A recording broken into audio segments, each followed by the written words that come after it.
स्वागत है दोस्तों आपका हमारे इस YouTube चैनल पे। दोस्तों इस वीडियो में आज हम बीपीएससी का 67th बीपीएससी के लिए तैयारी करवाएंगे पीटी का, और साथ ही जो सीडीपीओ का जो पीटी होने वाला है उसका भी इसी टेस्ट सीरीज़ में कंटिन्यू, क्योंकि दोनों का लगभग सेम सिलेबस होता है पीटी का। तो इस वजह से मैं इसमें 1 से 150 क्वेश्चन तक पूरा question plus answer plus explanation के साथ ये टेस्ट सीरीज़ मैं कंप्लीट करवाऊंगा। जैसा कि मैंने आप लोगों को वादा किया था, एक टेस्ट सीरीज़ मैंने डाला था टेस्ट नंबर 1 बीपीएससी के लिए, उन सारे का लिंक मैं अपने डिस्क्रिप्शन बॉक्स में दे दूंगा। उसमें कहा था कि अगर 200 लोग कमेंट करते हैं तो मैं फिर से टेस्ट सीरीज जो है वो कंटिन्यू कर दूंगा। तो पहला वाला जो टेस्ट था वो आस्था आईएएस का डाला था फुल टेस्ट, और उसके बाद आस्था आईएएस का मैंने पार्ट वाइज करके टेस्ट डाला था। वो सारे का लिंक मैं आपको डिस्क्रिप्शन बॉक्स में दे दूंगा। और यहाँ पे फिर मैं ज्ञान दर्पण पब्लिकेशन का मैं ये टेस्ट सीरीज चला रहा हूँ 67 बीपीएससी और सीडीपीओ के लिए। अभी मार्केट में कुछ वैसा लेटेस्ट बुक नहीं आया है बीपीएससी प्रैक्टिस सेट के लिए, इस वजह से ये जो है ये सबसे जो फिलहाल 66 के लिए आया हुआ था, तो बहुत सारे लोगों ने नहीं चलाया था। और यहाँ से बहुत सारे इसके एग्ज़ाम में आए थे प्रश्न, और आगामी जो प्रश्न है उसमें भी आने वाले हैं। केवल जो करंट अफेयर्स का है इसमें मैं करंट अफेयर्स छोड़ दूंगा, बाकी सारा इसका आंसर मैं दे दूंगा। करंट अफेयर्स के लिए मैं अलग से टेस्ट सीरीज शुरू करूंगा, ठीक है, उस जो आपके एग्ज़ाम में आ सकते हैं। तो उस वजह से आप लोग को अब ये तैयारी जो है कंटिन्यू रहेगा। और आप लोगों ने बहुत अच्छा प्यार दिया बीपीएससी को की तैयारी जो मैंने करवाया था 65वीं और 66वीं में, तो बहुत सारे स्टूडेंट का सिलेक्शन हुआ है। और बहुत सारे लोग जो कमेंट कर रहे थे कि सर कंटिन्यू कीजिए टेस्ट सीरीज, आगे भी जो है आने वाला फॉर्म उसके लिए भी उपयोगी होगा। तो इस वजह से मैं इस टेस्ट सीरीज को कंटिन्यू कर रहा हूँ। तो चलिए आपका ज़्यादा समय न लेते हुए शुरू करता हूँ। और इसका जो पीडीएफ है, इसका पीडीएफ मैं अपने टेलीग्राम चैनल पे, मेरा टेलीग्राम चैनल का नाम आप लोग जानते होंगे, कन्फ्यूज़न 9.2.11 सर्च कीजिएगा, मैनुअली आप लोग ज्वाइन कर हो जाइएगा। और वैसे टेलीग्राम चैनल का भी लिंक मैं डिस्क्रिप्शन बॉक्स में दे दूंगा, वहाँ से आप इस पीडीएफ को देख सकते हैं। तो इसका पीडीएफ जैसे वीडियो अपलोड होने के 5-6 घंटे के बाद ये पीडीएफ वहाँ पे ट्रांसफ़र किया जाएगा, ठीक है। तो चलिए ज़्यादा समय ना करते हुए, बहुत ही इंपॉर्टेंट है, आप लोग एक बार पूरा ये टेस्ट सीरीज देखिए 150 तक क्वेश्चन, और यहाँ से क्वेश्चन जरूर आते हैं, बहुत आए भी हैं पिछले भी एग्ज़ाम में, और आने वाले भी एग्ज़ाम में इससे क्वेश्चन आने की बहुत अधिक संभावना है। तो चलिए यहाँ पे हम लोग शुरू करते हैं। चलिए देखिए, पहला क्वेश्चन बोल रहा है कि निम्नलिखित में से कौन सा प्राचीनतम स्थल बिहार में स्थित है। तो यहाँ पे देखिए मेहरगढ़, ये तो पाकिस्तान बलूचिस्तान में है। और यहाँ पे भीमबेटका दिया हुआ है, भीमबेटका आपका मध्य प्रदेश में है। आदमगढ़ और बजौर का नाम दिया गया है, तो आदमगढ़ आपका मध्य प्रदेश में और बजौर जो है राजस्थान में, कोल्डी हवा यूपी में। तो यहाँ पे बिहार में कोई भी स्थान नहीं है, तो इसका ऑप्शन ई हो जाएगा। एक चीज़ यहाँ पे बहुत ही इंपॉर्टेंट है, ठीक है, वो आप लोग नोट कर लीजिएगा कॉपी में। और जब ये टेस्ट सीरीज चलता है तो आप लोग कॉपी पेन लेकर ही बैठे। अगर देखिए मेहरगढ़ और कोल्डी हवा का एक यहाँ पे हम कंफ्यूजन आप लोग को दूर कर देते हैं, ठीक है। अगर पूछता है कि कृषि के प्राचीनतम साक्ष्य भारतीय उपमहाद्वीप पे किस स्थान पे मिले हैं, तो यहाँ पे इसका आंसर हो जाएगा मेहरगढ़, अगर भारतीय उपमहाद्वीप में पूछेगा तो। लेकिन अगर पूछेगा कि कृषि के प्राचीनतम अवशेष भारत में कहाँ पे मिले हैं, तो ये हो जाएगा कोल्डी हवा।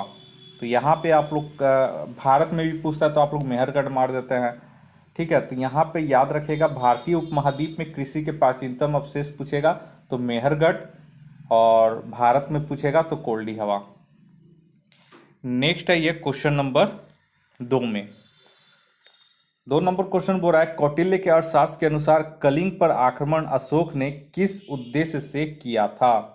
तो दूसरा का जो इसका सही आंसर हो जाएगा वो हो जाएगा ऑप्शन इसमें सी, हाथियों को प्राप्त करने के लिए, ठीक है। और कलिंग युद्ध तथा उसके परिणामों के विषय में अशोक के 13वें शिलालेख से जानकारी मिलती है, ये भी एक क्वेश्चन है। और इस समय 2 प्रशासनिक केंद्र स्थापित किए गए थे उस समय, उत्तरी केंद्र जिसकी राजधानी तोसिली थी, और दक्षिणी केंद्र जिसकी राजधानी जौगढ़ थी। और कलिंग युद्ध जो हुआ था वो राज्याभिषेक के 8वें वर्ष, अशोक के राज्याभिषेक के 8वें वर्ष यानी 261 ईसा पूर्व में अशोक ने कलिंग पर उस समय आक्रमण किया था। नेक्स्ट नंबर आइए 3 नंबर क्वेश्चन में। तीसरा बोल रहा है मौर्यकालीन प्रांत अवंती का राजधानी कहाँ था। तो तीसरा का इसका हो जाएगा ऑप्शन ई। क्यों? क्योंकि देखिए मौर्यकालीन प्रांत अवंती का राजधानी उज्जैनी, आधुनिक उज्जैन है, वहाँ था। ठीक है। और राज्याभिषेक से पूर्व अशोक उज्जैन का राज्यपाल था। तो यहाँ पे उज्जैनी कोई नहीं है, तो यहाँ पे उज्जैनी हो जाएगा। तो इसका सही आंसर उज्जैनी हो जाएगा। और एक चीज़ और है कि इसमें उत्तरापथ प्रांत की राजधानी तक्षशिला थी और दक्षिणापथ की राजधानी सुवर्णगिरी थी। कलिंग की राजधानी तोसिल थी। प्राची मध्य प्रदेश की राजधानी पाटलिपुत्र थी। तो ये चीज़ आप लोग यहाँ पे ध्यान रखिएगा, यहाँ पे अवंती पूछा हुआ था। नेक्स्ट क्वेश्चन आइए, मनुस्मृति की रचना किस काल में हुई। तो चौथा का इसका सही आंसर हो जाएगा ऑप्शन बी, शुंग काल में। मनुस्मृति की रचना शुंग काल में हुआ था और शुंग वंश की स्थापना 185 ईसा पूर्व में मौर्य सेनापति पुण्यमित्र शुंग ने अंतिम मौर्य शासक बृहदरथ की हत्या करके की थी। और पुण्यमित्र शुंग कट्टर ब्राह्मणवादी था। उसने 2 अश्वमेध यज्ञ का अनुष्ठान किया। मनुस्मृति के अनुसार जहाँ स्त्री की पूजा होती है वहाँ देवता निवास करते हैं। नेक्स्ट क्वेश्चन आइए 5वां नंबर में। 5वां बोल रहा है गुप्त संवत और शक संवत के बीच कितने वर्षों का अंतर है। तो 5वां का यहाँ पे हो जाएगा ऑप्शन डी, 241 वर्ष। गुप्त संवत 319 से 320 ईस्वी के आरंभ में चंद्रगुप्त प्रथम ने किया था इसकी शुरुआत, जबकि शक संवत जो है वो 78 ईस्वी में कनिष्क ने आरंभ किया था। तो दोनों के बीच इस हिसाब से अगर देखा जाए तो 241 वर्ष का अंतर आता है। नेक्स्ट आइए 6 नंबर में।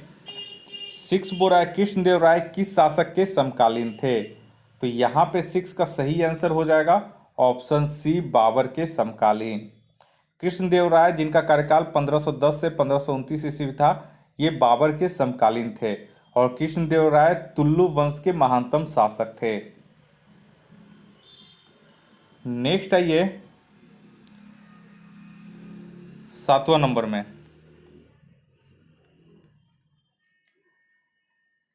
7वां बोल रहा है कि अकबर कालीन सैन्य व्यवस्था आधारित थी। तो 7वां का इसका सही आंसर हो जाएगा ऑप्शन बी, मनसबदारी व्यवस्था के आधार पे ये आधारित थी। तो 7वां का, और इसी क्रम में 1575 ईस्वी में मनसबदारी व्यवस्था पर अकबर ने उस समय शुरू किया था। नेक्स्ट आइए 8वां नंबर में। 8वां बोल रहा है कि ब्रिटेन के जेम्स प्रथम के राजदूत सर थॉमस रो किस वर्ष भारत आए थे। तो 8वां का इसका सही हो जाएगा ऑप्शन सी, वर्ष 1615 ईस्वी में। ब्रिटेन के जेम्स प्रथम के राजदूत सर थॉमस रो 1615 ईस्वी में भारत आया और अजमेर में जहांगीर से पहली बार मिला, जबकि हॉकिंस जो थे वो 1608 ईस्वी में जहांगीर के दरबार में आया था, जहां जहांगीर ने हॉकिंस को खान की उपाधि प्रदान की थी। और डच पर्यटक पेलसर्ट जहांगीर के समय भारत आया था। जहांगीर का मकबरा सहदस लाहौर में है। जहांगीर के काल में मुगल चित्रकला चरमोत्कर्ष पर पहुंच गया था। नेक्स्ट क्वेश्चन आइए 9 नंबर में। 9 नंबर बोल रहा है कि अब्बुल फजल के अनुसार संपूर्ण साम्राज्य कितने प्रांतों में बटा था। तो 9 का इसका हो जाएगा ऑप्शन डी, 12 प्रांतों में। अब्बुल फजल की पुस्तक आईने अकबरी में 12 सूबों प्रांतों का उल्लेख है, जबकि अकबर ने अपने शासनकाल के अंतिम वर्ष में दक्षिण भारत के बरार, खानदेश और अहमदनगर के विजय के पश्चात सूबों या प्रांतों की संख्या 15 हो गई थी और शाहजहां के समय सूबों की संख्या बढ़कर 18 हो गई थी। नेक्स्ट आइए 10वां नंबर में। 10वां बोल रहा है कि किस मुगल शासक ने शाहरुख नामक सिक्का चलाया। बहुत इंपॉर्टेंट क्वेश्चन है। तो 10वां का ये हो जाएगा ऑप्शन, बाबर ने। बाबर ने काबुल में चांदी का शाहरुख तथा कंधार में बाबरी नामक सिक्का चलाया था। नेक्स्ट है ये 11 नंबर में। 11 बोल रहा है कि 1666 ईस्वी में औरंगजेब ने शिवाजी को कैद कर रखा था। तो कहाँ रखा था। तो 11 का इसका सही आंसर हो जाएगा ऑप्शन सी, आगरा में। तो 1666 ईस्वी में शिवाजी जयसिंह के आश्वासन पर औरंगजेब से मिलने आगरा आए थे, किंतु उचित सम्मान नहीं मिलने के कारण दरबार से उठकर चले गए और औरंगजेब ने उन्हें कैद कर जयपुर भवन आगरा में रखा, किंतु शिवाजी धोखा देकर आगरा कैद से भाग गए थे। नेक्स्ट क्वेश्चन आइए 12 नंबर में। 12 नंबर क्वेश्चन बोल रहा है कि निम्नलिखित में से कौन सी विदेशी कंपनी सबसे पहले भारत आई और सबसे बाद में गई? तो इसका सही आंसर हो जाएगा ऑप्शन ई। क्यों? क्योंकि देखिए भारत में पुर्तगाली सबसे पहले आए, ठीक है। 1498 ईस्वी में कालीकट में आए थे और सबसे अंत में 1961 ईस्वी में वापस गए। तो यहाँ पे पुर्तगाली कोई नहीं है, तो इसका सही आंसर पुर्तगाली होता। नेक्स्ट आइए 13 नंबर में। 13 नंबर बोल रहा बक्सर का युद्ध किस वर्ष हुआ था? तो इसका सही आंसर हो जाएगा ऑप्शन डी 22 अक्टूबर 1764 को अवध के नवाब सुजाउद्दौला और मुगल सम्राट शाह आलम तथा बंगाल के मीर कासिम की संयुक्त सेना और दूसरी ओर हेक्टर मुनरो के नेतृत्व में ब्रिटिश सेना के साथ इसमें युद्ध हुआ था, जिसमें अंग्रेज लोग विजय हुए थे।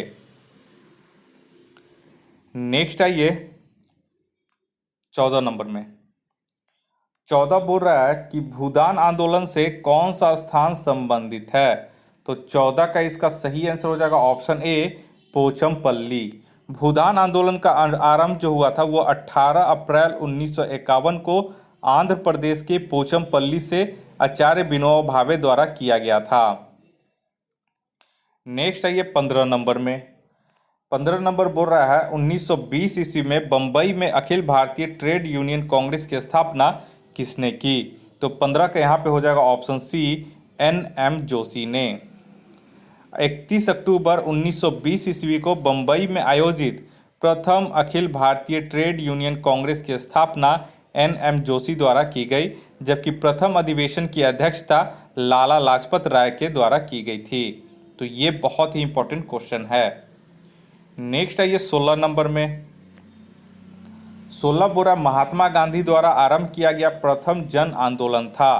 तो 16 का यहाँ पे हो जाएगा ऑप्शन बी असहयोग आंदोलन। 1920 ईस्वी में जो आरंभ किया गया था महात्मा गांधी के द्वारा, ये पहला जन आंदोलन था। जबकि 1917 ईस्वी का आंदोलन चंपारण का नील की खेती करने वाले किसानों तक ही सीमित था। और सविनय अवज्ञा आंदोलन या नमक आंदोलन का आरंभ 12 मार्च 1930 ईस्वी को किया गया और भारत छोड़ो आंदोलन का आरंभ 8 अगस्त 1942 को हुआ था।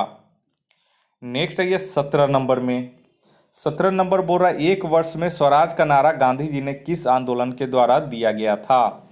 तो इसका सही हो जाएगा ऑप्शन सी असहयोग आंदोलन 1920 में। नेक्स्ट है ये 18 नंबर में। 18 नंबर बोल रहा है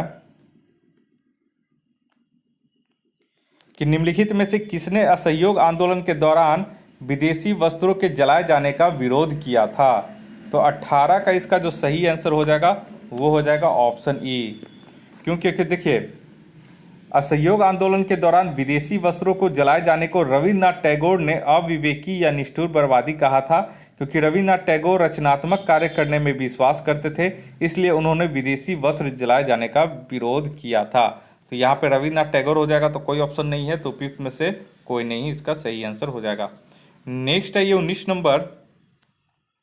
19 बोरा भारतीय इतिहास में 6 अप्रैल 1930 की तिथि जानी जाती है, तो किस लिए जानी जाती है? तो 19 का इसका सही हो जाएगा ऑप्शन ए महात्मा गांधी द्वारा मार्च हेतु। तो महात्मा गांधी द्वारा 6 मार्च 1930 को दांडी यात्रा, इसी को दांडी मार्च बोलते हैं। तो दांडी मार्च में एक मुट्ठी नमक हाथ में लेकर सविनय अवज्ञा आंदोलन आरंभ किया था। और महात्मा गांधी ये जो थे 12 मार्च को 1930 ईस्वी को अपने 78 अनुयायियों के साथ दांडी मार्च शुरू किया था और 24 दिनों की 241 मील यानी कि 384 किलोमीटर की यात्रा कर साबरमती से दांडी पहुंचे थे और वहां नवसारी गुजरात राज्य में 6 अप्रैल 1930 को दांडी में नमक कानून को भंग किया था। नेक्स्ट है ये 20 नंबर में। 20 नंबर बोला भारतीय स्वतंत्रता संग्राम का कौन सा घटना सबसे पहले हुआ था? तो 20 का यहाँ पे हो जाएगा ऑप्शन ए गांधी इरविन समझौता।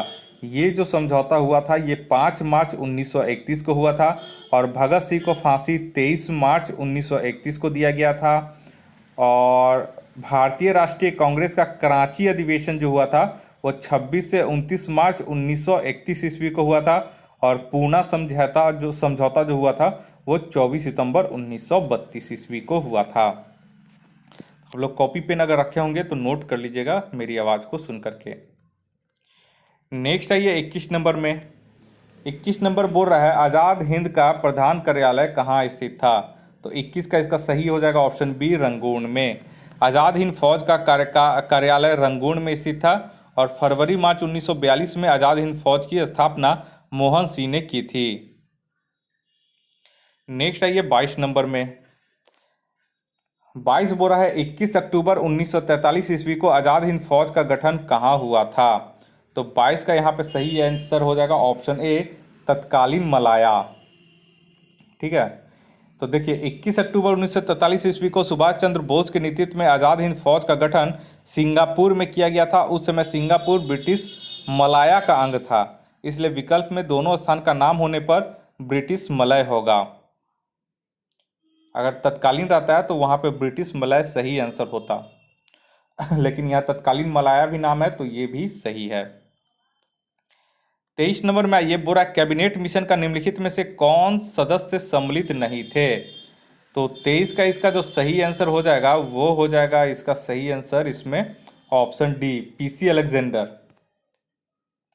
द्वितीय विश्व युद्ध के बाद ब्रिटिश सरकार द्वारा 2 अप्रैल 1946 को भारत सचिव पैथिक लॉरेंस के नेतृत्व में कैबिनेट मिशन को दिल्ली भेजा गया और कैबिनेट मिशन में 2 अन्य सदस्य स्टैफोर्ड क्रिप्स जो अध्यक्ष थे बोर्ड ऑफ ट्रेड के, एवी अलेक्जेंडर नौसेना मंत्री थे। ठीक है, इस मिशन में प्रांतों का अ, ब और स 3 श्रेणियों में विभक्त किया गया था। कैबिनेट मिशन के मुख्य प्रस्ताव थे कि प्रांतीय समूहीकरण, भारतीय सदस्यों वाला अंतरिम मंत्रिमंडल, मुस्लिम लीग की पाकिस्तानी की मांग की अस्वीकृति और संविधान निर्माण का अधिकार, ये सब इसमें 3 प्रस्ताव थे। तो यहाँ पे पीसी अलेक्जेंडर जो है वो नहीं थे, एवी इसके जगह पे एवी अलेक्जेंडर थे। नेक्स्ट है ये 24 में, वह कौन सा कांग्रेस अध्यक्ष था जिसने क्रिप्स मिशन और लॉर्ड बेवेल दोनों से वार्ता की। तो 24 के यहाँ पे हो जाएगा ऑप्शन ई, अब्दुल कलाम आज़ाद 1940 में रामगढ़ अधिवेशन में कांग्रेस के अध्यक्ष बने और 1945 तक कांग्रेस के अध्यक्ष रहे। इसी क्रम में क्रिप्स मिशन और वेवेल दोनों से उनकी वार्ता हुई। तो यहाँ पे अब्दुल कलाम आज़ाद होगा, तो जो कोई ऑप्शन में नहीं है तो पिक में से कोई नहीं हो जाएगा।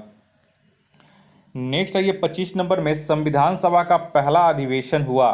तो इसका कहाँ पहला अधिवेशन हुआ, तो ऑप्शन ए, कब हुआ, तो ऑप्शन ए हो जाएगा 9 दिसंबर 1946 ईस्वी को और इसके अस्थायी अध्यक्ष बनाए गए थे सच्चिदानंद सिन्हा को। वहीं पे 11 दिसंबर 1946 को संविधान सभा की दूसरी बैठक दिल्ली में हुई जिसमें डॉक्टर राजेंद्र प्रसाद को अस्थायी अध्यक्ष बनाया गया और संविधान तैयार करने में 2 वर्ष 11 महीना 18 दिन लगा और संविधान सभा द्वारा संविधान को 26 नवंबर 1949 को अंगीकृत किया गया और 26 जनवरी 1950 को इसे लागू किया गया। नेक्स्ट है ये 26 नंबर में। 26 बोल रहा है कर्नाट वंश के शासकों ने बिहार के किस क्षेत्र में शासन किया। तो 26 का इसका सही आंसर हो जाएगा ऑप्शन ए, मिथिला तिरहुत में। कर्नाट वंश के शासकों ने मिथिला या तिरहुत के क्षेत्र में शासन किया। इस वंश के संस्थापक नन्य देव थे। कर्नाटक शासकों की राजधानी सिमरावगढ़ थी और इस वंश के अंतिम शासक हरि सिंह थे। नेक्स्ट आइए 27 नंबर में। 27 बोरा बिहार को सर्वप्रथम अपने साम्राज्य में मिलाने वाला मुगल शासक था। तो 27 का इसमें हो जाएगा ऑप्शन सी, अकबर। बिहार को सर्वप्रथम अपने साम्राज्य में मिलाने वाला मुगल शासक अकबर था।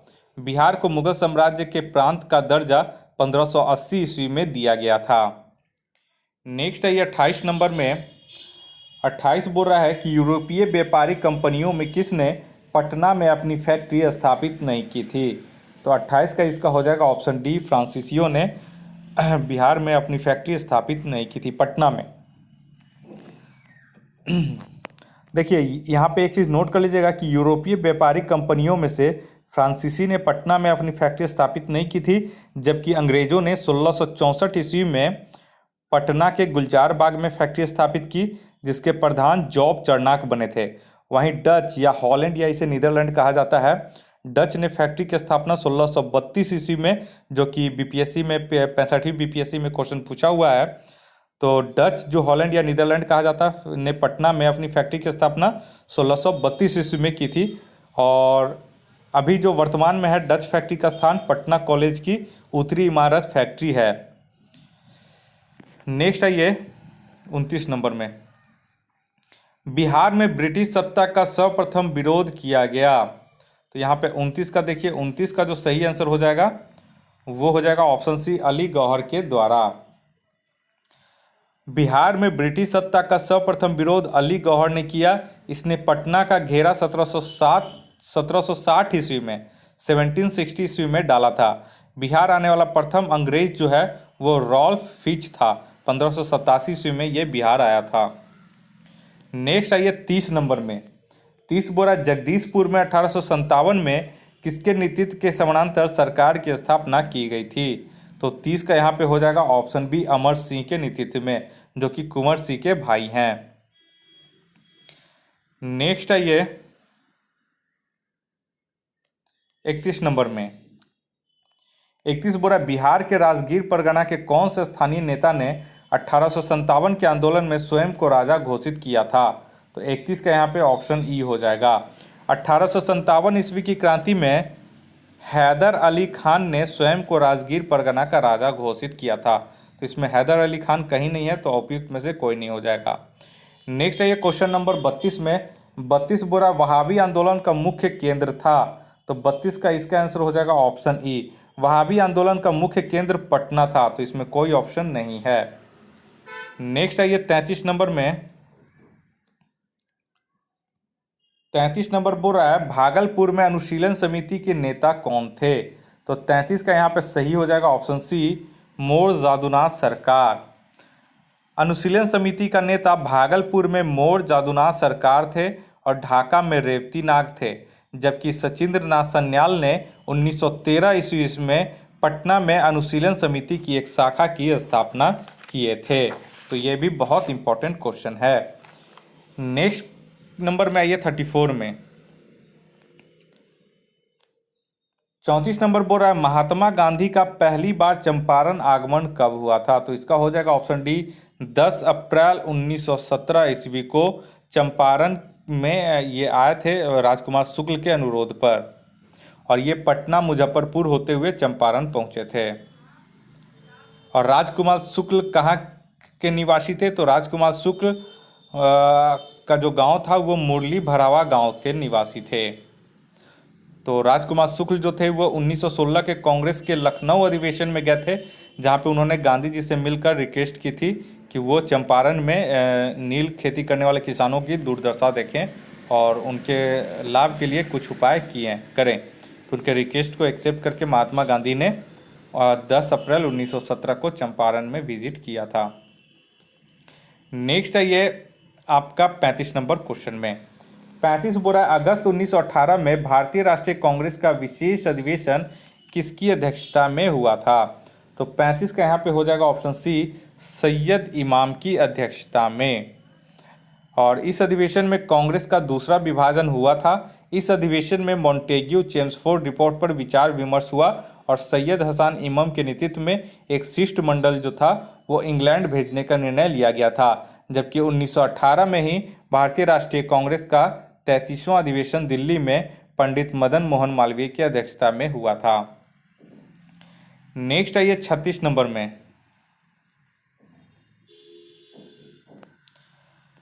36 बोल रहा है संविधान के किस अनुच्छेद में प्रावधान है कि जब सभापति या उपसभापति को पद से हटाने का कोई संकल्प विचाराधीन हो तो वह पीठासीन नहीं होगा।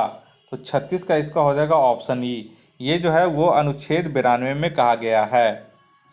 नेक्स्ट आइए 37 नंबर में, 37 बोल रहा है कि भारत सरकार का प्रथम विधि अधिकारी कौन होता है।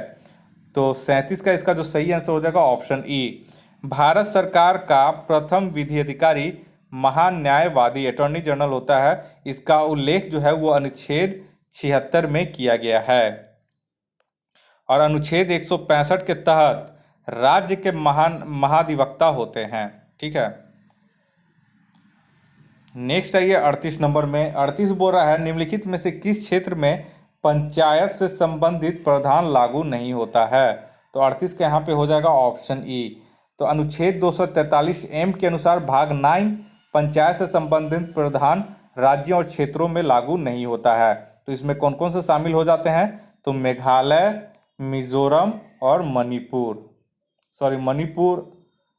नागालैंड होगा। ठीक है। और मणिपुर में क्या होता है कि मणिपुर में राज्य के ऐसे पर्वतीय क्षेत्र जहां जिला परिषद ये विद्यमान है।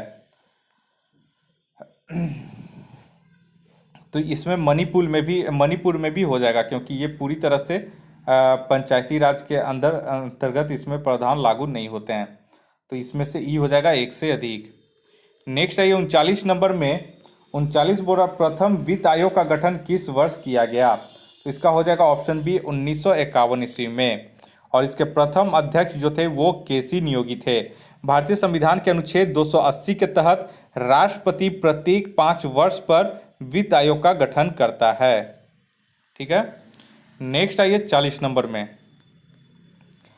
40 नंबर बोला राज्य लोक सेवा आयोग के अध्यक्ष तथा सदस्यों को कौन हटा सकता है।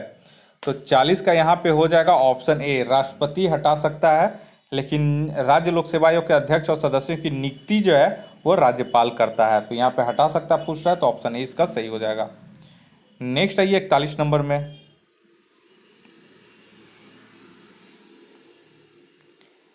41 नंबर बोल रहा है भारत का संविधान किसके द्वारा ग्रहण किया गया है। तो 41 का यहाँ पे हो जाएगा ऑप्शन सी, संविधान सभा के द्वारा। तो भारतीय संविधान के प्रस्तावना में उल्लेखित है कि आज तारीख 26 नवंबर 1949 ईस्वी को अपनी संविधान सभा में इस संविधान को अंगीकृत, अधिनियमित और आत्मार्पित करते हैं। तो ये संविधान किसके द्वारा ग्रहण किया गया था। तो संविधान सभा के द्वारा ग्रहण किया गया था। 42 नंबर में आइए। 42 बोल रहा है कि निम्नलिखित में से कौन सा भारतवर्ष को एक धर्मनिरपेक्ष राज्य के रूप में वर्णित करता है। तो 42 का हो जाएगा ऑप्शन ई, क्योंकि 42वें संविधान संशोधन अधिनियम 1976 द्वारा प्रस्तावना में संशोधन का प्रथम पैरा में समाजवादी और पंथनिरपेक्ष शब्द तथा छठे पैरा में अखंडता शब्द जोड़ा गया है। तो ये प्रस्तावना इसका सही आंसर हो जाएगा, जो कि 42वें संविधान संशोधन के अंतर्गत उसमें जोड़ा गया था। 43 नंबर में आइए। 43 बोल रहा है संवैधानिक उपचार का अधिकार किसके अंतर्गत आता है। तो 43 के यहाँ पे हो जाएगा ऑप्शन बी, मौलिक अधिकार के अंतर्गत। भारतीय संविधान में अनुच्छेद 12 से 35 मौलिक अधिकार से संबंधित है और इसी के अंतर्गत अनुच्छेद 32 के तहत उपबंधित किया गया है संवैधानिक उपचारों के अधिकार का। और इसी को आर्टिकल 32 को ही अंबेडकर ने भारतीय संविधान का हृदय और आत्मा कहा है। नेक्स्ट आइए 44 नंबर में। 44 बोल रहा है भारतीय संविधान का कौन सा अनुच्छेद देवनागरी लिपि में हिंदी को संघ के सरकारी भाषा के रूप में मान्यता देता है। तो 44 का इसका सही हो जाएगा ऑप्शन डी, 343। नेक्स्ट आइए 45 नंबर में। 45 बोल रहा है प्रथमतः आपात स्थिति की घोषणा कितने समय काल के लिए सीमित की जा सकती है। तो 45 के यहाँ पे हो जाएगा ऑप्शन सी, 6 महीना। नेक्स्ट आइए 46 में। 46 बोला भारत में नियोजित विकास का विरोध किसने किया था। तो 46 का इसका सही आंसर हो जाएगा ऑप्शन ए, महात्मा गांधी ने। भारत में नियोजित विकास का विरोध महात्मा गांधी ने किया था। गांधी जी वस्तुतः औद्योगिकरण और मशीनीकरण के विरोधी थे। वे कुटीर और ग्रामीण उद्योगों का समर्थन करते थे, साथ में ग्राम को अर्थव्यवस्था का आधारभूत इकाई मानते थे। नेक्स्ट आइए 47 नंबर में। 47 नंबर बोल रहा है कि बहुयामी निर्धनता सूचकांक में क्या सम्मिलित नहीं है। तो 47 का इसका हो जाएगा ऑप्शन डी, इसमें गरीबी जो है ये सम्मिलित नहीं है। इसमें आपका जो सम्मिलित है वो है स्वास्थ्य, शिक्षा और जीवन स्तर। नेक्स्ट आइए 48 नंबर में। 48 नंबर बोल रहा है वर्ष के अधिकांश हिस्से में बेरोजगार रहने वाले व्यक्तियों की संख्या को कहा जाता है। तो 48 का ये हो जाएगा ऑप्शन बी, सामान्य स्थिति की बेरोजगारी। नेक्स्ट आइए 49 नंबर में। 49 बोरा जीवन की भौतिक गुणवत्ता सूचकांक किसके द्वारा विकसित किया गया है? तो 49 का यहाँ पे हो जाएगा ऑप्शन ए, मैरिस डी मॉरिस के द्वारा। मैरिस डी मॉरिस द्वारा जीवन की भौतिक गुणवत्ता सूचकांक विकसित किया गया था। इन्होंने जीवन प्रत्याशा, जीवन मृत्यु दर तथा साक्षरता तीनों को मिलाकर जीवन भौतिक गुणवत्ता सूचकांक का निर्माण किया था। नेक्स्ट है ये 50 नंबर में 50 बोरा है महारत्न योजना की शुरुआत किस वर्ष हुई थी?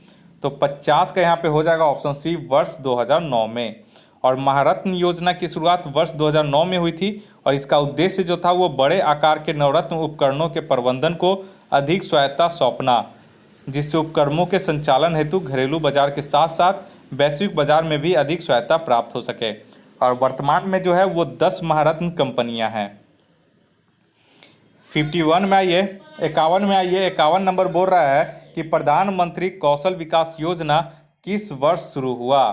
तो 51 का यहाँ पे हो जाएगा ऑप्शन बी, वर्ष 2015 में। नेक्स्ट क्वेश्चन आइए 52 में।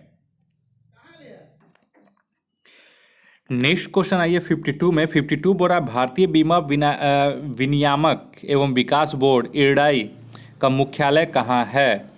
ठीक है, तो इसका सही आंसर हो जाएगा ऑप्शन सी, हैदराबाद में। भारतीय बीमा विनियामक एवं विकास प्राधिकरण का मुख्यालय हैदराबाद में है और यह जो है ये उपभोक्ता के हितों को सुनिश्चित करने के लिए बीमा कंपनियों का निरीक्षण करता है। इसका गठन जो हुआ था वो मल्होत्रा समिति की सिफारिशों के आधार पर 19 अप्रैल 2000 ईस्वी को किया गया था। नेक्स्ट है ये 53 में। 53 बोरा केंद्र द्वारा जारी आर्थिक पैकेज के तीसरे फेज की घोषणा में बिहार में उत्पादित किस वस्तु की ब्रांडिंग द क्लस्टर बनाने की घोषणा की गई है? तो 53 का यहाँ पे हो जाएगा ऑप्शन डी, मखाना को। इसका उत्पादन मुख्यतः जो जिला है वो दरभंगा और मधुबनी है। 54 नंबर में आइए। 54 बोरा ब्रिटेन आधारित centre for economics and business research के अनुसार भारत किस वर्ष तक विश्व की चौथी अर्थव्यवस्था बन जाएगी? तो 54 के यहाँ पे है ऑप्शन बी, वर्ष 2026 तक। नेक्स्ट आइए 55 में। 55 में बोल रहा है कि नीति आयोग के सतत विकास लक्ष्य सूचकांक 2019 के सर्वोच्च स्थान पर कौन सा राज्य सर्वोच्च स्थान पर रहा? तो 55 का इसका हो जाएगा ऑप्शन ए, केरल।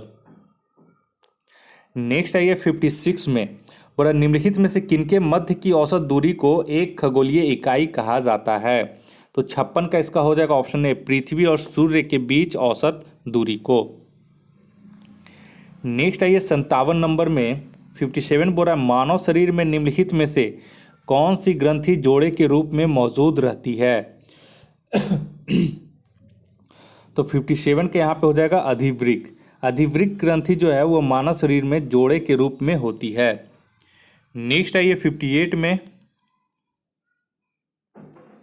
58 बोल रहा है कि कुकिंग ताप पर स्थिर रहने वाले क्लोरीन युक्त कृत्रिम स्वीटनर जिसका रूप तथा स्वाद शक्कर की तरह होता है निम्नलिखित में से कौन सा है? तो 58 का यहाँ पे देख लेते हैं। तो 58 का इसका हो जाएगा ऑप्शन सी, सुक्रोज। कुकिंग ताप पर स्थिर रहने वाला क्लोरीन युक्त कृत्रिम स्वीटनर जिसका रूप तथा स्वाद शक्कर की तरह होता है उसे यहाँ पे ये सुक्रोज नहीं होगा, सुक्रालोज है। ठीक है, तो यहाँ पे सुक्रालोज इसको कहते हैं।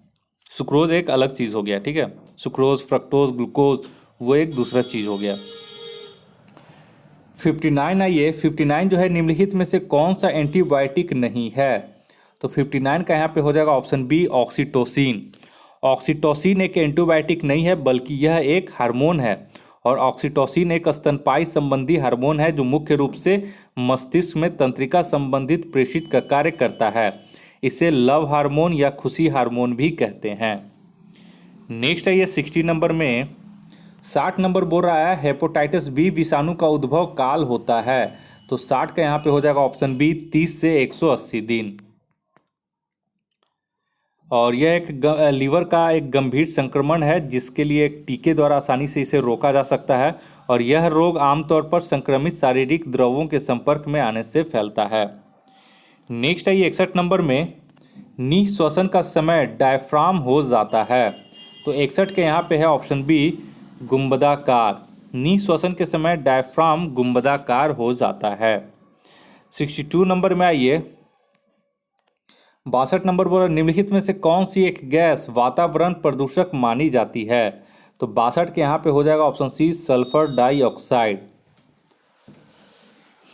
और इसके अलावा अन्य गैस वातावरण में प्रदूषक जो माना जाता है वो है अमोनिया, नाइट्रोजन डाइऑक्साइड और कार्बन मोनोऑक्साइड। नेक्स्ट आइए 63 नंबर में। 63 बोल रहा है कि विटामिन सी की कमी से कौन सा रोग होता है? तो 63 का यहाँ पे ऑप्शन डी हो जाएगा स्कर्वी। और विटामिन सी का जो प्रमुख स्रोत होता है वो है संतरा, अनानास, लाल मिर्च, टमाटर, स्ट्रॉबेरी इत्यादि। नेक्स्ट आइए 64 में ऑडियो मीटर से क्या मापते हैं? तो ये तो पता होगा, 64 का हो जाएगा ऑप्शन बी ध्वनि की तीव्रता। नेक्स्ट आइए 65 में। 65 बोल रहा है कि हीमोग्लोबिन का क्या कार्य है? तो 65 का इसका सही आंसर हो जाएगा ऑप्शन ए ऑक्सीजन का परिवहन करना शरीर में। नेक्स्ट आइए 66 नंबर में। यदि बल को न्यूटन में और दूरी को मीटर में प्रदर्शित किया जाए तो किए हुए कार्य को प्रदर्शित किया जाएगा। तो 66 के यहाँ पे हो जाएगा ऑप्शन ए जूल में, क्योंकि कार्य का फिर एसआई मात्रक जूल होता है। नेक्स्ट आइए 67 में। निम्नलिखित में से कौन सा रेडियोधर्मी तत्व नहीं है? ठीक है, तो 67 का ऑप्शन डी हो जाएगा कैडमियम। ये जो है ये रेडियोधर्मी तत्व यानी कि रेडियो एक्टिव एलिमेंट्स नहीं है, जबकि रेडियम, यूरेनियम और थोरियम ये सब रेडियोधर्मी तत्व है। जबकि कैडमियम एक रासायनिक तत्व है जिसका प्रतीक CD होता है और इसका परमाणु संख्या 48 है। नेक्स्ट आइए 68 में।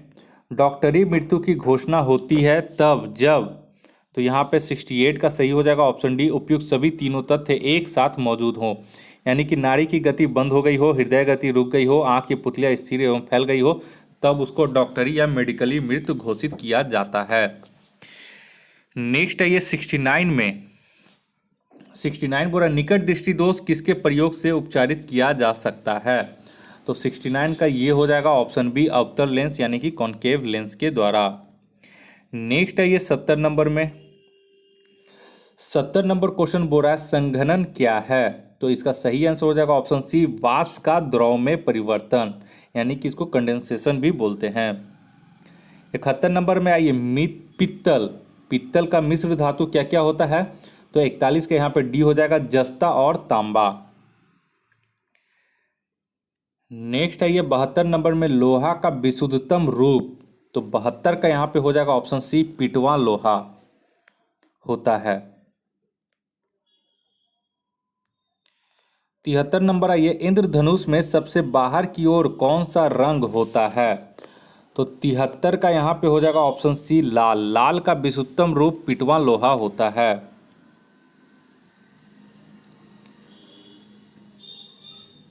सॉरी, यहाँ पे 73 क्वेश्चन है, सॉरी एक मिनट, हाँ 72 से आते हैं फिर से। लोहा का विशुद्धतम रूप कौन सा होता है? तो लोहे का विशुद्धतम रूप पिटवा लोहा होता है, तो इसका ऑप्शन सी हो जाएगा। नेक्स्ट है ये 73 में। 73 बोरा इंद्रधनुष में सबसे बाहर की ओर कौन सा रंग होता है? तो 73 का हो जाएगा ऑप्शन सी लाल होता है, और सबसे अंदर जो होता है वो बैगनी होता है। ठीक है। नेक्स्ट है ये 74 नंबर में फ़ारेनहाइट तापमापी ऊपरी और निचले बिंदु के मध्य कितना का अंतराल होता है? तो फ़ारेनहाइट में हो जाएगा इसका 74 का ऑप्शन बी। तो इसका मिनिमम जो हिमांक होता है वो 32 डिग्री फ़ारेनहाइट, और इसका मैक्सिमम जो भाप बिंदु होता है वो 212 डिग्री फ़ारेनहाइट। तो 212 माइनस 32 कर देंगे तो 180 इसका अंतर आता है। नेक्स्ट है ये 75 में। 75 बोल रहा है कि प्रस्रव्य ध्वनि का आवृत्ति क्या होता है? तो प्रस्रव्य जो ध्वनि का है उसकी आवृत्ति जो होता है वो 20,000 हर्ट्ज से ऊपर होता है। तो यहाँ पे कौन हो जाएगा? तो यहाँ पे ऑप्शन ए हो जाएगा। और मनुष्य इसे जो है इसे नहीं सुन सकता है, जबकि कुछ जो जानवर है वही प्रस्रव्य तरंग को सुन सकता है, जिसमें कुत्ता, बिल्ली, चमगादड़ आदि हो सकते हैं। नेक्स्ट आइए 76 नंबर में रेडियो सक्रिय पदार्थ भंडारित करने के लिए बने पात्र किससे बने होते हैं? तो 76 के यहाँ पे सही हो जाएगा, और 76 का ऑप्शन यहाँ पे देख लीजिए, ऑप्शन डी हो जाएगा, लेड का बना होता है। ठीक है, तो रेडियो सक्रिय पदार्थ भंडारित करने के लिए बने पात्र शीशे या लेड के बने होते हैं, इसे आप लोग ध्यान में रखिएगा। नेक्स्ट आइए 77 नंबर में, बोरा सिरके में होता है, तो 77 का यहाँ पे हो जाएगा ऑप्शन ए, सीट्रिक अम्ल। और इसी को हम 77 का यहाँ पे सिरके में, सॉरी यहाँ पे एसिटिक अम्ल हो जाएगा। ठीक है, 77 का यहाँ पे ऑप्शन बी हो जाएगा, एसिटिक अम्ल, CH3COOH। नेक्स्ट आइए 78 में, बोरा हैवर प्रक्रम किसके औद्योगिक उत्पादन हेतु प्रयुक्त होता है, तो 78 का हो जाएगा ए, अमोनिया के उत्पादन हेतु। नेक्स्ट आइए 79 में, 79 बोलता है ब्रह्मांड में सर्वाधिक पाया जाने वाला तत्व कौन सा है। यहाँ ब्रह्मांड होगा। ठीक है, ब्रह्मांड में सर्वाधिक पाया जाने वाला तत्व कौन सा है, तो 79 का यहाँ पे हो जाएगा ऑप्शन ए, हाइड्रोजन। 80 नंबर में आइए, 80 बोल रहा है पाइकोलॉजी किसका अध्ययन होता है, तो ये हो जाएगा शैवाल का।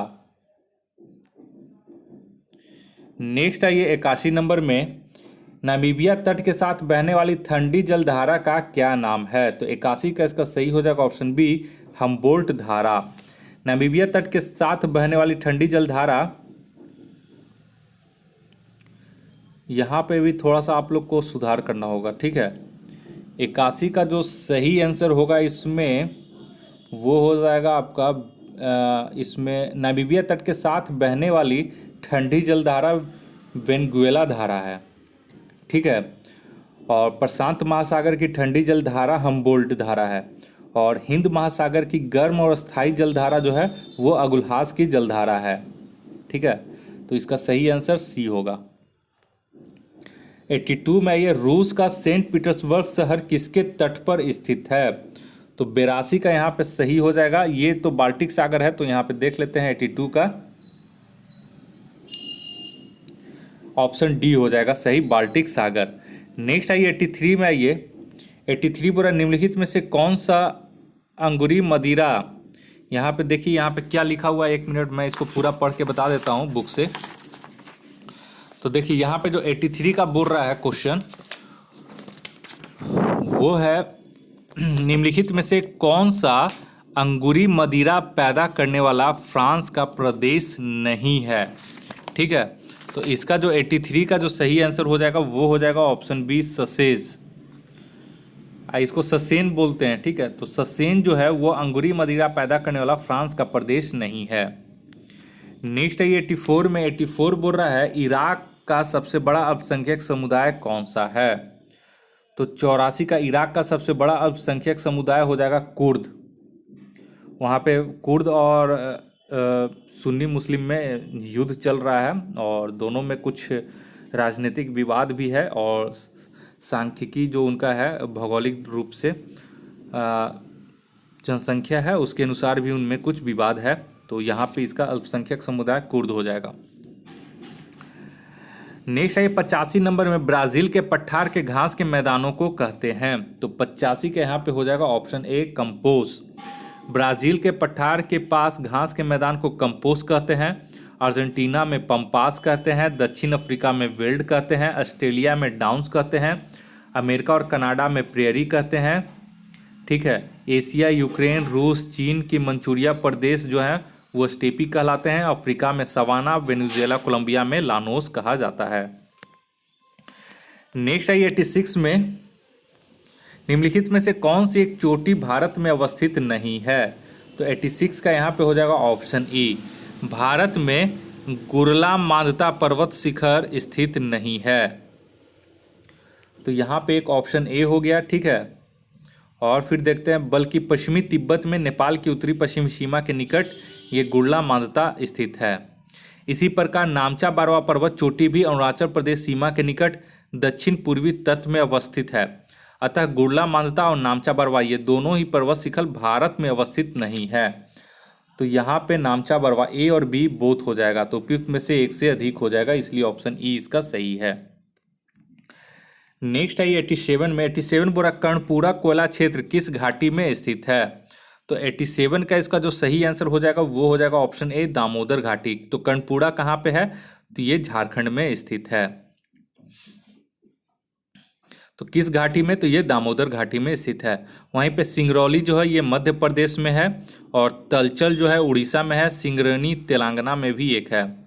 तो नाम में थोड़ा थोड़ा डिफरेंस है, उसको आप लोग देख लीजिएगा। 88 में आइए, भारत के उत्तर पश्चिमी मैदान में पश्चिमी विक्षोभ से जाड़े में होने वाली वर्षा की मात्रा क्रमशः कम हो जाती है। तो कौन सा इसका पैटर्न है? तो 88 का इसमें बी हो जाएगा। पश्चिम से पूरब की ओर जो है वो वर्षा की मात्रा होने वाली क्रमशः कम होते जाती है। नेक्स्ट आइए 89 में। 89 बोरा निम्नलिखित में से किस नदी के ऊपरी मार्ग से में मीठा जल का परंतु निचले भाग में खारे जल का प्रवाह होता है? तो 89 का यहाँ पे हो जाएगा ऑप्शन बी, लूनी नदी में। और लूनी नदी का उद्गम राजस्थान के अजमेर के निकट अरावली श्रृंखला में स्थित नागा पहाड़ी से होता है, और आरंभ में इसे ही सागरमती के नाम से जाना जाता है, तथा पुष्कर झील से निकलने वाली इसकी सहायक नदी सरस्वती के इसमें मिलने के बाद यह लूनी नदी कहलाती है। और लूनी नदी के पानी का उद्गम स्थान से लेकर बालतोरा जो कि बाड़मेर में है तक मीठा होता है, लेकिन उसके बाद पानी खारा हो जाता है। नेक्स्ट आइए 90 नंबर में। 90 नंबर बोल रहा है मोरीबंद डेल्टा निम्नलिखित में से किस डेल्टा का एक उप विभाग है? तो 90 का इसका सही हो जाएगा ऑप्शन सी, बंगाल डेल्टा का एक यह उप विभाग है। 91 नंबर में आइए। 91 नंबर बोल रहा है निम्नलिखित में से कौन सा जैविक नाइट्रोजन निर्धारण से संबंधित है? तो 91 का इसमें हो जाएगा ऑप्शन डी, नीला हरा शैवाल। नील हरी शैवाल जलीय पौधे का एक ऐसा समूह है जिसे साइनोबैक्टीरिया भी कहा जाता है, और यह एक कोशिकीय जीवाणु है। नील हरी शैवाल प्रकाश संश्लेषण से ऊर्जा ग्रहण करके वायुमंडलीय नाइट्रोजन की भूमि में स्थिरीकरण करता है। नेक्स्ट आइए 92 में। धुआं जिसको स्मोक कहते हैं आवश्यक रूप से वायुमंडल में निम्नलिखित की उपस्थिति के कारण होता है। तो 92 का यहाँ पे हो जाएगा ऑप्शन सी, नाइट्रोजन तथा सल्फर ऑक्साइड की उपस्थिति के कारण। नेक्स्ट आइए 93 में। भारत में नगरीकरण में सर्वाधिक दशकीय प्रतिशत वृद्धि देखी गई है।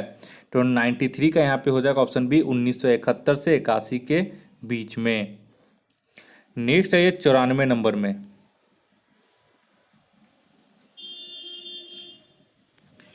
94 बोल रहा है 2011 की जनगणना के अनुसार भारत के किस राज्य में नगरीय जनसंख्या का प्रतिशत सर्वाधिक है? तो 94 का इसमें ऑप्शन सी हो जाएगा, गोवा में। नेक्स्ट है ये 95 नंबर में। 95 बोल रहा है भारत का न्यूनतम नगरीकृत राज्य कौन सा है? तो 95 का इसका ऑप्शन ए हो जाएगा, हिमाचल प्रदेश। हिमाचल प्रदेश में लगभग 10% नगरीय जनसंख्या तथा लगभग 90% ग्रामीण जनसंख्या है। 96 नंबर में यह क्षेत्रफल की दृष्टि से बिहार का क्रम क्या है? तो 96 का हो जाएगा ऑप्शन ए, 12। नेक्स्ट है ये 97 नंबर में। 97 नंबर बोल रहा है विंध्यन क्रम की चट्टानें पाई जाती हैं। तो 97 का यहाँ पे हो जाएगा ऑप्शन बी, कैमूर और रोहतास के क्षेत्र में। नेक्स्ट है ये 98 नंबर में। 98 बोल रहा है निम्न में से कौन सी नदी सारण जिले में बिहार में प्रवेश करती है? तो 98 का यहाँ पे हो जाएगा ऑप्शन डी, सरयू नदी। सरयू नदी का उद्गम स्रोत हिमालय पर्वत श्रेणियों में स्थित नेपाल का पंपा नामक स्थान है। सरयू नदी बिहार के सारण जिला में बिहार में प्रवेश करती है। नेक्स्ट आइए 99 नंबर में। 99 बोल रहा है कि बिहार में गंगा नदी की लंबाई कितनी है? तो 99 का इसका सही आंसर हो जाएगा ऑप्शन सी, 425 किलोमीटर। और गंगा नदी का उद्गम स्थल उत्तराखंड राज्य में स्थित गंगोत्री के पास गोमुख है। भगीरथी के नाम से निकलने वाली गंगा उत्तराखंड और उत्तर प्रदेश को पार कर चौसा बक्सर में बिहार में प्रवेश करती है। नेक्स्ट है ये 100 नंबर में। 100 बोरा गोगाबिल पश्चिम बिहार के किस जिला में स्थित है? तो 100 का यहाँ पे हो जाएगा ऑप्शन ए, कटिहार में। और ये बिहार का प्रथम है जिसे सामुदायिक रिजर्व के रूप में इसे गोगाबिल पक्षी अभ्यारण्य को इसे घोषित किया गया है। और इस पक्षी विहार के रूप में इसे जो है 1990 में इसे मान्यता प्रदान की गई थी। और ये धनुषाकार का झील है। नेक्स्ट है ये 101 में। 101 नंबर बोल रहा है, संविधान के किस अनुच्छेद में राज्य विधि से पूर्णतः पोषित किसी शिक्षा संस्था में कोई धार्मिक शिक्षा नहीं दी जाएगी और इसका प्रावधान संविधान के किस अनुच्छेद में किया गया है? तो 101 का ये हो जाएगा option A, sorry option D हो जाएगा, ये अनुच्छेद 28। ठीक है। नेक्स्ट है ये 102 में। 102 बोल रहा है, भारत के संविधान की किस अनुसूची में विभिन्न राज्यों में अनुसूचित क्षेत्रों के प्रशासन और नियंत्रण के लिए विशेष उपबंध किए गए हैं? तो 102 का हो जाएगा ऑप्शन बी, 5वीं अनुसूची में। और 6ठी अनुसूची में इसके तहत असम, मेघालय, मिजोरम और त्रिपुरा के जनजातीय क्षेत्रों के प्रशासन के बारे में उपबंध किया गया है। नेक्स्ट है ये 103 में, 2018-19 में स्थिर मूल्य पर बिहार की अर्थव्यवस्था की वृद्धि दर क्या थी? तो 103 का इसका हो जाएगा ऑप्शन ए, 10.53, जो कि एग्जाम में पूछा हुआ है। तो यहाँ पे कुछ आपका 2019-20 का क्वेश्चन है, तो इसका मैं केवल आंसर बताते जाऊंगा। ठीक है, 5-10 क्वेश्चन होंगे, देख लेते हैं। ठीक है, 5-10 नहीं, 2-4 क्वेश्चन इसके हैं। तो 104 में बोल रहा है कि 2018-19 में सकल राज्यगत मूल्यवर्धन में हिस्सा बिहार राज्य में कितना है 2018-19 में? तो 104 का इसका हो जाएगा ऑप्शन सी, 59%। तो कैसे? तो देखिए, राज्यगत बोल रहा है मूल्यवर्धन में हिस्सा बिहार राज्य में कितना है।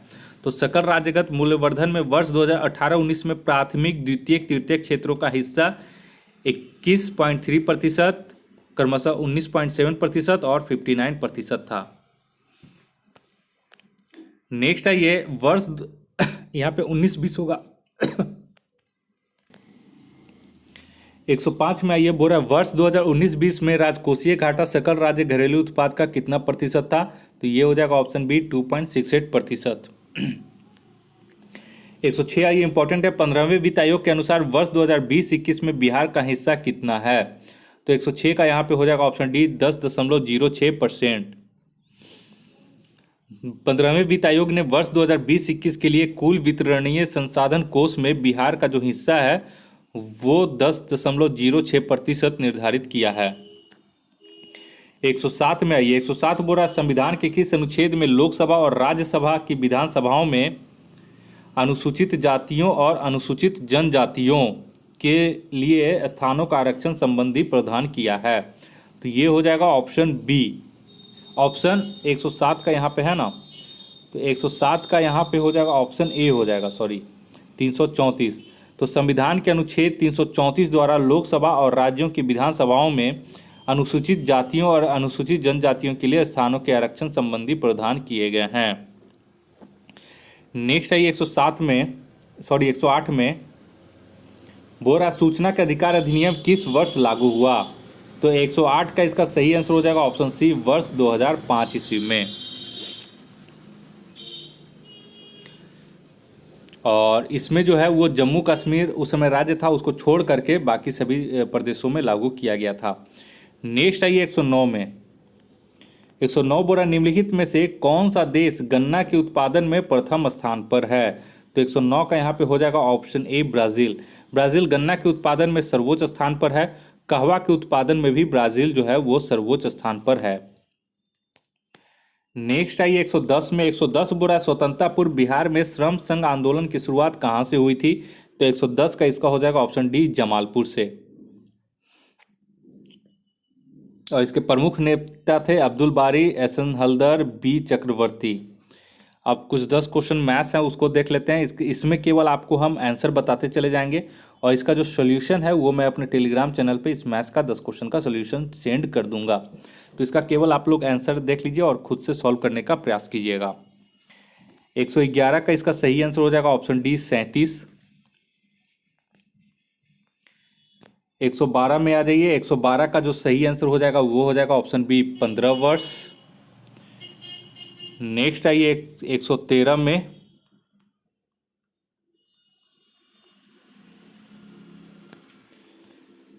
113 का जो सही हो जाएगा वो हो जाएगा ऑप्शन ए, 40,000। नेक्स्ट आई 114 में। 114 का जो सही आंसर हो जाएगा वो हो जाएगा ऑप्शन डी 32। 32 महिलाएं। नेक्स्ट आई 115 में। 115 का जो इसका सही आंसर हो जाएगा ऑप्शन ए। क्यों? क्योंकि इसका जो होगा सही आंसर वो हो जाएगा 40 सेकेंड। नेक्स्ट आई 116 में। 116 बुरा एक इसका जो आंसर सही हो जाएगा 116, आप लोग स्टॉप करके इसका देख लीजिएगा मैथ्स और सॉल्व करने का प्रयास कीजिएगा। इसका उत्तर मैं अपने टेलीग्राम चैनल पे भेज दूंगा। इसका सही आंसर हो जाएगा ऑप्शन सी 250 रुपये। 117 में आइए। 117 का इसका सही आंसर हो जाएगा ऑप्शन डी। ठीक है, 117 देख लीजिए, इसका सही आंसर हो जाएगा ऑप्शन डी 31 सेंटीमीटर। 31 नहीं होगा, इसमें आप लोग देख लीजिएगा एक बार, इसमें 90 सेंटीमीटर होगा। नहीं सॉरी, आयात की यहाँ पे लंबाई बोल रहा है। ठीक है, तो आयात की लंबाई इसका ऑप्शन डी हो जाएगा 31 सेंटीमीटर। परिमाप अगर पूछेगा तब इसमें देख लीजिएगा आप लोग 90 सेंटीमीटर होना चाहिए। ठीक है, तो इसे आप लोग सॉल्व कर लीजिएगा। सॉल्यूशन मैं वैसे सेंड कर लूँगा। तो ये इसका लंबाई पूछ रहा है, तो 31 सेंटीमीटर ऑप्शन डी इसका सही हो जाएगा। नेक्स्ट आइए 118 में। 118 का इसका जो सही आंसर है वो हो जाएगा ऑप्शन ए 49%। नेक्स्ट आइए 119 में। 119 का सही आंसर हो जाएगा ऑप्शन बी 15 और 5। नेक्स्ट आइए 120 नंबर में। 120 का सही आंसर हो जाएगा ऑप्शन बी 2265.21 रुपया। नेक्स्ट आइए 121 में। 121 बोरा चंद्रिका प्रसाद चांद संतोखी किस देश के राष्ट्रपति चुने गए थे? तो 121 का इसका सही आंसर हो जाएगा ऑप्शन ए सूरीनाम के। नेक्स्ट आइए 122 में। 122 बोल रहा है आइनाम बेम बेम देवी किस खेल से संबंधित है? तो 122 का ये हो जाएगा ऑप्शन डी फुटबॉल से। भारतीय महिला फुटबॉलर ओइनाम बेम बेम देवी पद्मश्री पुरस्कार प्राप्त करने वाली पहली भारतीय महिला फुटबॉलर बनी है। तो ये भी इंपॉर्टेंट क्वेश्चन है। नेक्स्ट है 23 नंबर में बोरा 29वां जीडी बिरला पुरस्कार 2019 किस व्यक्ति को दिया गया? तो 123 का यहाँ पे सही आंसर हो जाएगा ऑप्शन सी रूपक मलिक को। ठीक है, नेक्स्ट है ये 124। 124 बोला निम्नलिखित में से कौन जीवन पर्यंत श्रेणी में द्रोणाचार्य पुरस्कार 2020 विजेता एथलेटिक्स से संबंधित है? तो 124 का इसका हो जाएगा option A Purushottam Rai. Next I 125 में बोला किस राज्य में देश का पहला हिम तेंदुआ संरक्षण केंद्र स्थापित किया जाएगा? तो यह भी इंपॉर्टेंट है, तो इसका हो जाएगा ऑप्शन सी उत्तराखंड के लंका नामक स्थान पर। नेक्स्ट आइए 126 नंबर में। 126 बोरा निम्नलिखित में से किस राज्य में विश्व का सबसे ऊंचा पायर ब्रिज का निर्माण किया गया है? तो 126 का ये हो जाएगा ऑप्शन बी मणिपुर में। और मणिपुर में नोनी के निकट इजाई नदी पर विश्व के सबसे ऊंचे पायर ब्रिज का निर्माण किया गया है और यह भारतीय रेलवे के द्वारा किया गया है। 127 में आइए अरुणोदय योजना किस राज्य में शुरू किया जाएगा? तो 127 का ये हो जाएगा ऑप्शन डी असम में। और अरुणोदय योजना असम राज्य में लगभग 17 लाख परिवारों को वित्तीय सहायता उपलब्ध कराने के उद्देश्य से आरंभ किया जाएगा। नेक्स्ट आइए 128 में। 128 बोरा देश का पहला ऑनलाइन निष्ठा कार्यक्रम किस राज्य में शुरू किया गया है? तो ये हो जाएगा ऑप्शन ए आंध्र प्रदेश। और केंद्रीय मानव संसाधन विकास मंत्री वर्तमान में शिक्षा मंत्री कहलाते हैं, जो उस समय तत्कालीन रमेश पोखरियाल थे, निशंक थे, उनके द्वारा आंध्र प्रदेश में ये शुरू किया गया है। और एक चीज़ आप लोग ध्यान में रखिएगा कि मानव संसाधन विकास मंत्रालय का नाम जो है वो शिक्षा मंत्रालय कर दिया गया है। नेक्स्ट आइए 129 में। 129 बोला निम्नलिखित में से किस राज्य में ऑपरेशन वनीला चलाया गया? तो 129 का होगा ऑप्शन सी मेडागास्कर। मेडागास्कर में मानवीय सहायता और आपदा राहत उपलब्ध कराने के लिए ऑपरेशन वनीला का शुभारंभ किया गया था और यह ऑपरेशन चक्रवात डायने द्वारा मचाई गई तबाही से मेडागास्कर के प्रभावित लोगों की सहायता हेतु शुरू किया गया था। नेक्स्ट आइए 30 में। बोल रहा है वर्चुअल ग्लोबल वैक्सीन समिट 2020 किस देश में आयोजित हुआ? तो 130 का यहाँ पे हो जाएगा ऑप्शन बी, ब्रिटेन में। और प्रधानमंत्री नरेंद्र मोदी ने इस सम्मेलन में वीडियो कॉन्फ्रेंसिंग के माध्यम से भाग लिया था। नेक्स्ट आइए 131 में। 131 बोल रहा है 7वीं Commonwealth parliamentary association India regional conference 2020 का आयोजन किस शहर में हुआ? तो 131 का इसका हो जाएगा ऑप्शन डी, लखनऊ में। नेक्स्ट आइए 132 में। बोल रहा है 5वां science film festival of India 2020 का आयोजन किस शहर में हुआ? तो 132 का इसका हो जाएगा ऑप्शन बी, गोवा में। 5वां science film festival of India 2020 का आयोजन पणजी, गोवा में आयोजित हुआ। नेक्स्ट आइए 133 नंबर में। 133 बोला भारतीय रिजर्व बैंक ने किस देश के केंद्रीय बैंक को $400 मिलियन की मुद्रा विनिमय सुविधा हेतु समझौता किया है? तो 133 का हो जाएगा ऑप्शन सी, श्रीलंका से। नेक्स्ट आइए 134 में। अमेरिकी राज्य डेलावेयर ने भारत के किस राज्य के साथ समझौता किया है? तो 134 का होगा ऑप्शन ए, गुजरात। अमेरिकी राज्य डेलावेयर और गुजरात गांधीनगर में पहली बार सिस्टर स्टेट हेतु समझौता हुआ है। नेक्स्ट आइए 135 में। 135 बोल रहा है कि भारतीय रेलवे द्वारा दिल्ली के किशनगंज से किस राज्य के लिए पहली व्यापार माला एक्सप्रेस ट्रेन का परिचालन आरंभ किया गया? तो दिल्ली के किशनगंज से किस राज्य के लिए? तो 135 का हो जाएगा ऑप्शन सी, त्रिपुरा के लिए। भारतीय रेलवे द्वारा दिल्ली के किशनगंज और त्रिपुरा के जरानिया के मध्य पहली बार व्यापार माला एक्सप्रेस ट्रेन का परिचालन प्रारंभ किया। नेक्स्ट आइए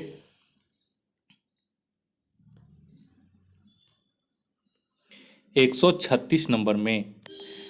बोल रहा है केंद्रीय मंत्रिमंडल द्वारा भारतीय विमानपत्तन प्राधिकरण के 3 हवाई अड्डों जयपुर, गुवाहाटी और तिरुवनंतपुरम को सार्वजनिक निजी भागीदारी के तहत पट्टे पर दिए जाने हेतु मंजूरी दी है और यह हवाई अड्डा किस कंपनी को मिली है? तो 136 का इसका सही आंसर हो जाएगा ऑप्शन बी, अडानी ग्रुप को। नेक्स्ट आइए 137 में। निम्नलिखित में से किस देश ने भारतीय सेना प्रमुख मनोज मुकुंद नरवणे को अपनी सेना की जनरल रैंक की मानद उपाधि प्रदान किया है? तो 137 का इसका सही आंसर हो जाएगा ऑप्शन ए, नेपाल ने। नेक्स्ट आइए 138 में। 138 बोल रहा है निम्नलिखित में से किस शब्द का ऑक्सफोर्ड यूनिवर्सिटी प्रेस द्वारा वर्ष 2019 का ऑक्सफोर्ड हिंदी शब्द नामित किया गया? तो 138 का ये हो जाएगा ऑप्शन सी, संविधान। नेक्स्ट आइए 139 में। निम्नलिखित में से किस राज्य में Bhuvan panchayat V3.0 web portal launch किया गया? तो ये 139 का इसका सही हो जाएगा ऑप्शन डी, कर्नाटक में।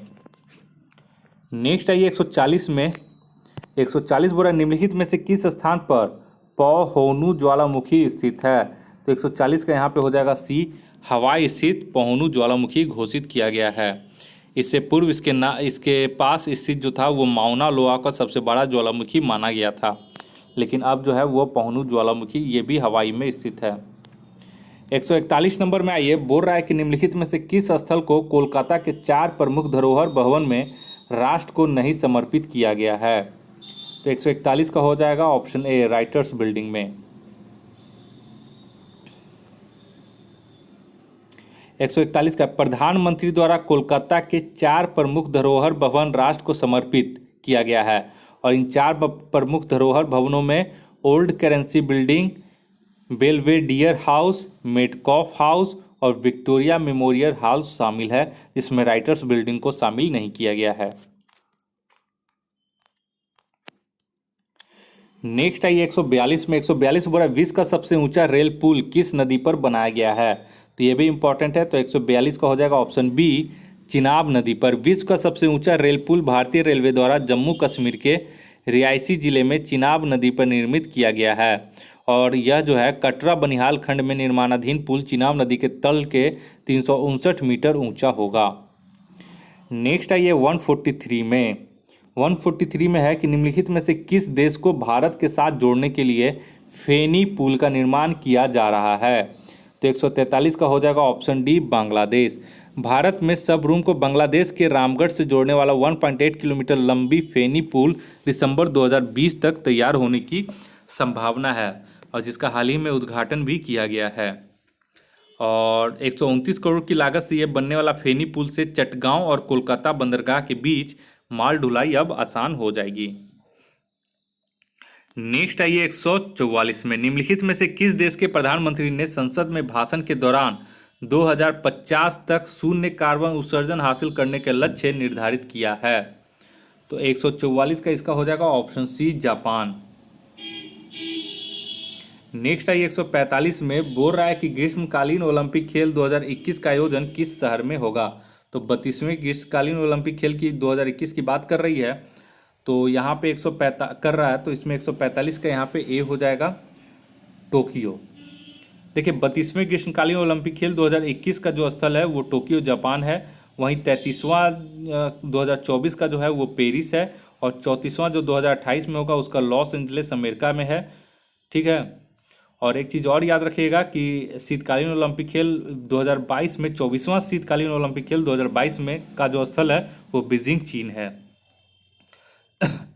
नेक्स्ट आइए 146 नंबर में, बोल रहा है बिहार के किस जिला में आईआईटी मुंबई के सहयोग से रोबोटिक्स लैब की स्थापना की जाएगी? तो 146 का यहाँ पे हो जाएगा ऑप्शन डी, भागलपुर। नेक्स्ट आइए 147 में, बोल रहा है कि बिहार के किस जिला में एयरपोर्ट का निर्माण किया जा रहा है? तो 147 का यहाँ पे हो जाएगा ऑप्शन बी, दरभंगा। बिहार के दरभंगा जिला में एयरपोर्ट का निर्माण किया जा रहा है, जहां से नवंबर 2020 से विमान सेवा आरंभ होगी। नेक्स्ट आइए 148 में, बोल रहा है कि पटना हाई कोर्ट के मुख्य न्यायाधीश न्यायमूर्ति संजय करोल ने वीडियो कॉन्फ्रेंसिंग से किस जिला के सिविल कोर्ट में बाल मित्र न्यायालय का उद्घाटन किया है? ठीक है। तो इसका 148 का इसका सही आंसर हो जाएगा ऑप्शन सी, बेगूसराय।